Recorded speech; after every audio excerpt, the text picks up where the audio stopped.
Christmas का तोहफा। Johannesburg नाम का एक शहर था।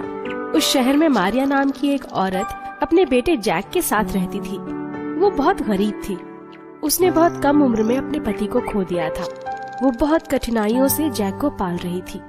उसी शहर के एक बहुत अमीर एल्बर्ट नाम के आदमी के यहाँ मारिया झाड़ू पोछे का काम करती थी। क्रिसमस आने वाला था और घर की साफ सफाई में मारिया बहुत थक जाती थी और घर आकर, जैक बेटा थोड़ा पानी देना, आज बहुत थक गई हूँ।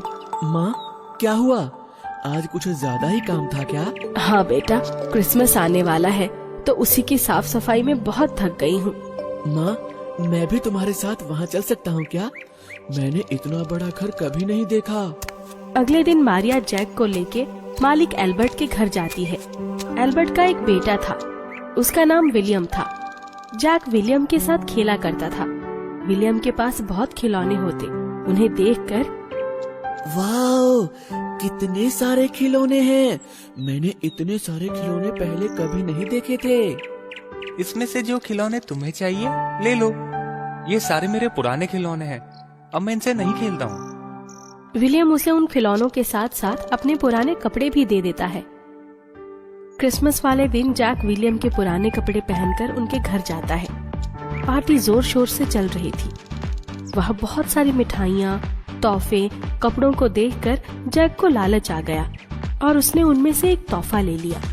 ये सब विलियम ने देख लिया और जैक को बहुत तेज धक्का देकर कहा, तुम्हारी हिम्मत कैसे हुई हमारे सामान को छूने की?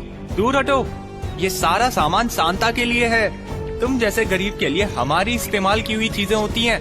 अब जाओ यहाँ से, इससे पहले कि मुझे और गुस्सा आ जाए। इतने में एल्बर्ट भी आ जाता है और विलियम समझाते हुए कहता है कि वो जाकर जैक के साथ एक समान व्यवहार करे, क्योंकि दोस्ती में कोई छोटा या बड़ा नहीं होता, और माफी मांगकर दोस्ती आगे बढ़ाए। पर वो ये सुनकर वहाँ से चला जाता है। तुम्हें जैक के साथ ऐसा नहीं करना चाहिए था। वो भी तुम्हारी तरह गॉड का बच्चा है। जाओ, जाकर माफी मांग लो और आपस में प्यार से रहो। जैक एक कोने में खड़े होकर रो रहा था। ये सब मारिया देख रही थी, पर वो कुछ बोल न सकी और वो जैक को घर वापस ले जाती है। जैक रोते हुए बोलता है, माँ ये सांता क्या होता है और ये हमारे घर क्यों नहीं आता? बेटा, सैंटा एक जादुई आदमी होता है जिसके पास तोहफे, मिठाइयाँ, कपड़े और ढेर सारा सामान होता है और ये अमीरों के घर आता है। माँ ये इतना सारा सामान कैसे लेकर आता है? ये अपनी पीठ पर एक जादुई थैला टांग कर रखता है और उसमें ही ये सारा सामान होता है। मारिया जैक को सोने के लिए बोलती है, पर जैक सैंटा का इंतजार करता है। जैक सो जाओ बेटा, सैंटा हमारे घर नहीं आने वाला। माँ आप सो जाओ, मैं सांता का इंतजार करूँगा। मुझे विश्वास है कि वो जरूर आएगा। मैं भगवान से प्रार्थना करूँगा।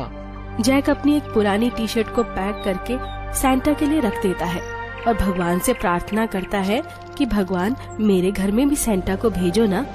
देर रात इंतजार करने के बाद लगभग 1 बजे जैक के आंगन में एक चमचमाती गाड़ी से एक बूढ़ा सा आदमी लाल रंग के कपड़े पहने हुए, पीठ पर एक बड़ा सा थैला टांगे हुए आता है। तुम सांता हो ना? तुम सांता हो ना? तुम्हारे कपड़े वैसे ही लग रहे हैं जैसे माँ ने बताया था। हाँ, मैं ही सांता हूँ। पर माँ तो कहती है कि तुम अमीरों के यहाँ जाते हो और उन्हें ही तोहफे देते हो, तो तुम यहाँ कैसे आए? हम तो अमीर नहीं हैं। तब सैंटा हंसते हुए बोलता है, नहीं नहीं, मैं तुम्हारे लिए ही आया हूँ। जो मुझे सच्चे दिल से याद करता है, मैं उनके पास जरूर जाता हूँ और तुम मुझे सच्चे लगे, इसीलिए मैं तुम्हारे पास आया हूँ और मैं तुम्हारे लिए एक तोहफा भी लाया हूँ। सचमुच तुम मेरे लिए तोहफा लाए हो? कहाँ है मेरा तोहफा? मैं तुम्हारा तोहफा बाद में दूंगा।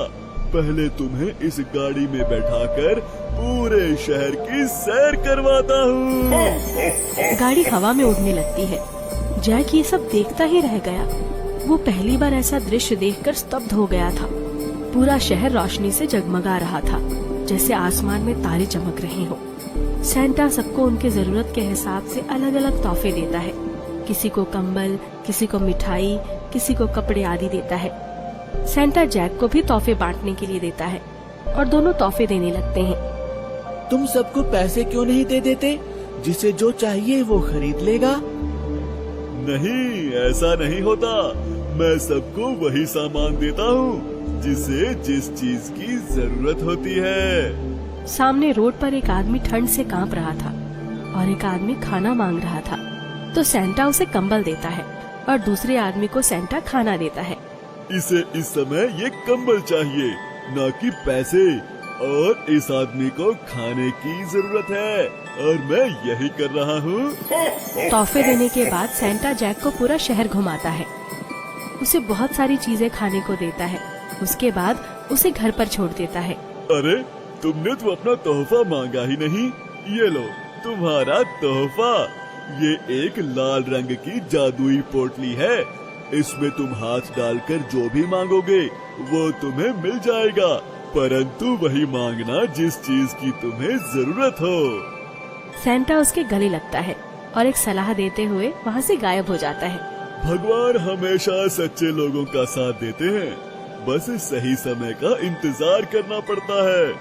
तुम्हारे दुख के दिन दूर हो गए और हमेशा ऐसे ही रहना और सबकी मदद करना। क्रिसमस के अगले दिन एल्बर्ट और विलियम जैक के घर आते हैं और विलियम जैक से माफी मांगता है। मुझे माफ कर दो। पापा ने मुझे समझाया और मुझे अपनी गलती का एहसास हो गया है। मैं बहुत शर्मिंदा हूँ। कोई बात नहीं। शुरू में मुझे बुरा लगा, पर मुझे इससे कुछ सीख मिली और अब मैं सबकी सहायता करना चाहता हूँ। जैक उसको माफ करके गले लगाता है और मन ही मन ये सोचता है कि सेंटा सही कहता है कि भगवान हमेशा सच्चे लोगों का साथ देते हैं, बस सही समय का इंतजार करना पड़ता है।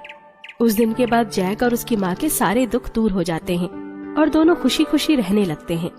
उस दिन के बाद से दोनों लोग गरीब और दुखी लोगों की मदद करते हैं और उस पोटली का उपयोग सही वजह और जरूरतमंद लोगों के लिए करते हैं।